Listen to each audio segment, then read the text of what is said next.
Now we're coming to two probably lesser, even more so known theories. This one's called Days of Revelation, and I want to stop right there. I didn't name this, okay? I think it's confusing. This has nothing to do with the last book of the Bible.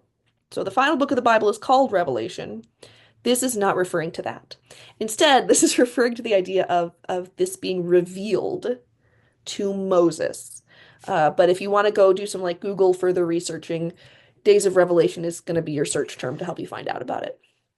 Okay, so these last two views we're going to talk about don't think that the Earth is necessarily young. They don't think that the Earth is necessarily old. They think Genesis 1 is doing something completely different.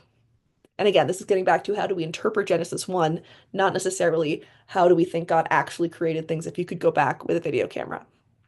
Okay, so if we're going to think about this one, Days of Revelation, it views the 7 days of Genesis 1 not as 7 days of creation, but rather as seven successive 24-hour days of revelation to Moses about God's act of creation. If you use the phrase at the end of each section of the creation story that says, and there's evening and there's morning, as a scribal note recording what time of which day God gave each revelation. Okay, so you need a little bit of context in order to appreciate this view.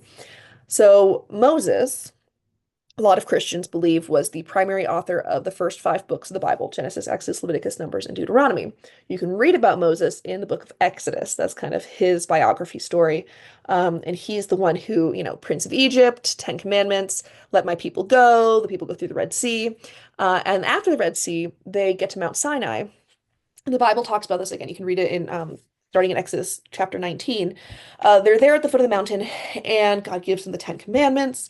And the people are like freaking out because God's scary. And they say, Moses, don't have God talk to us anymore. You go up the mountain and you find out what he wants, and then you come back down and you tell us. And God's like, that's a good idea. And so it talks about how Moses goes up on Mount Sinai and he's gone for 40 days. And in fact, he's gone so long that the people at the foot of the mountain decide to build a golden calf. So what's Moses doing up there? Well, he's getting all of this information from God, and we have a lot of that information spelled out in the rest of Exodus and in Leviticus, because it's things like how to build the tabernacle, how to the priesthood, and all this kind of ceremonial stuff, as well as kind of further instruction on different rules that the Israelites were supposed to follow. And so there's this idea of like, well, Moses was up there for 40 days. That's a long time. Maybe God was also giving him some background information on how he should write Genesis. Moses didn't live through Genesis, so maybe God is like telling him how he should write all this stuff down. So a way to think about it is like Moses is on top of the mountain, okay? And like he's up there, and God's like, Moses, I'm going to tell you how I created the world. And Moses is like, that's awesome. And God says, um, let there be light. I said, let there be light, and there was light. And Moses is like, mind blown. And he just kind of like sits there for like a couple hours, just like contemplating that because it's like amazing. And then he falls asleep, and then he wakes up. Now it's the second day of God talking with Moses on the mountain. And God says, all right, Moses, get this. After I said, let there be light, I separated the waters above from the waters beneath.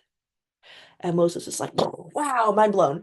And so again, there's like hours pass, and he's just contemplating and just like fellowshipping with the Lord and like praising him for the amazingness of sea and sky. And maybe he's considering the parting of the Red Sea. I don't know. And then he goes to sleep, and then he wakes up. And now we're on the third day of God talking to Moses. And God says, Moses, I brought forth land and plants. And Moses is like, oh, mind blown. And he's just like contemplating and meditating on the Lord. Okay, do you see what I'm saying though? Like each of those days, according to this view, it's not actually talking about, if you could go back with the video camera, watching God create. It's you could go back with the video camera and watch God talk to Moses. And the Bible doesn't actually tell us how he created.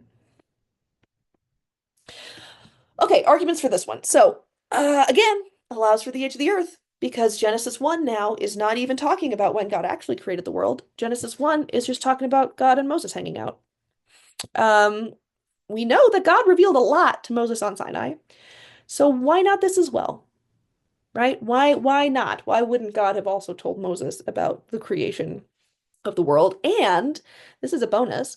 It allows for the evening and morning to be read literally without requiring the logical and scientific problems of young Earth creationism. So that's kind of a perk to this particular view. Um, Arguments against it. I mean, it's not clear from the text that that's what's happening. You would think that if that's what Moses was trying to communicate to us, he would have given us a little bit of more of a note of like, here's how God explained to me how the world was created, rather than kind of jumping back and forth with Genesis 1, and then clearly the rest of Genesis is meant to be kind of read as a story progressing, not as God talking to Moses.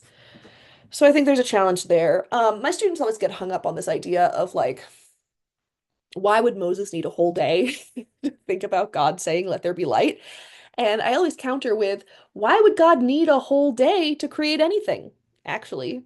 Right? If we're considering, old Earth creationism, young Earth creationism, God is God. He doesn't need a day to create light. He doesn't need a day to create the sun and the moon and the stars. He could create everything in just boom, everything's created, right? So I don't have a problem really with Moses being in awe of God's creation of light for a couple of hours, because what is time? How God is outside of time, so that part doesn't bother me so much. But that might also be an argument against it. Why is Moses just sitting there in silence on the mountain thinking about light? Okay, so summary of this one. Days of Revelation. The days being described in Genesis 1 are not actually days of creation, but rather they are the days of revelation. It's the days of how God is telling Moses about the creation of the world. Um, so therefore, Genesis 1 is not actually telling us how God created the world, and we don't know how it really happened. And what do we do with dinosaurs? I mean, they existed, and we kind of follow the fossil record, and why not? Because the Bible isn't trying to tell us that.